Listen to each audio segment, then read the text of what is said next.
Welcome to Chapter 4. They then sat on a dana holding a black flag. Forester Nagaraja Krishna Gowda of the Forest Department complained about Krishna Gowda's elephant for no reason, saying that the wild elephants were coming to the village because of the female elephant. But the people did not listen to Nagaraja's argument and continued to protest against the Forest Department. While I was roaming around in the Badra forest with Prakashan, Madhijaya Kadapasheta shared some new news with us. He caught up with us on the forest road in a jeep with a spear and said, while Krishna Gowda's elephant was marching with a photo of Ayyappa Swami on it, it suddenly lost its head and ran away into the forest along with its ambori. While marching, the ambori on its back hit an electric line hanging in the middle of the road, making a sound like a cracker. The frightened elephant, without even listening to Velayudan, left the road and ran away into the forest.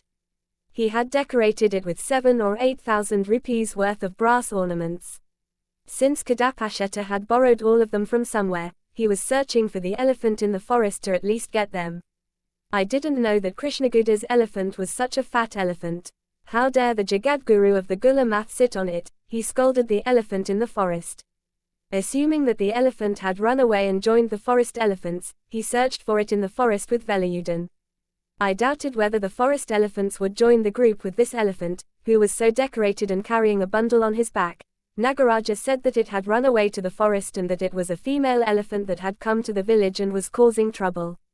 The activists said that the elephant had run away because it had been given an electric shock and they arrested the electric department personnel who had pulled the wire so low. All in all the commotion that had started with the arrival of the wild elephants stopped with the departure of Krishna Gowda's elephant. The rainy season began and the people's anger cooled down.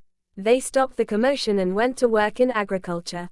Velayuda, who was unemployed because the elephant was not there, started working in the company of Gowda. One day in the heavy rain of July, Krishna Gowda's elephant reappeared as soon as it had left. When I woke up in the morning, Krishna Gowda's elephant was standing in the empty stable, wagging its trunk as if nothing had happened. At first, I was afraid to go near anyone. It had gone to the forest and returned. What had changed in his personality? People were relieved when he started going to the shops and asking for bananas as usual. However, people were not as accepting of him as they used to be, considering him an animal with his own personal desires and aspirations. Durgappa took the axe from me and 3 days later, I was supposed to be going to the post office when I found myself standing there scratching my hands with lineman Narayan. What, Durgappa, did you go to the bullock cart with the axe? Don't you know? I asked. So Swami is standing here, he said. Here, why are you standing here? If you were clearing the line by riding a branch, why did the police come and cut down the department's tree? Sir, you have to ask me why I cut the axe. If you ask me, I will be a witness in court, I will ask the court itself. Hey, what is the axe? I won't listen to you, sir. You dared to break my axe without even asking me if I was doing my duty. I had no attachment to my axe, but justice is important, isn't it? I have a bad curiosity about such cases and the source of so many of my stories is buried in such petty tangles. How could you break my axe? Come and ask me a question, I said, taking Durgappa with me and walking towards Nagaraja's office. Inside, Forester Nagaraj was sitting next to a pile of files, dressed like a police inspector.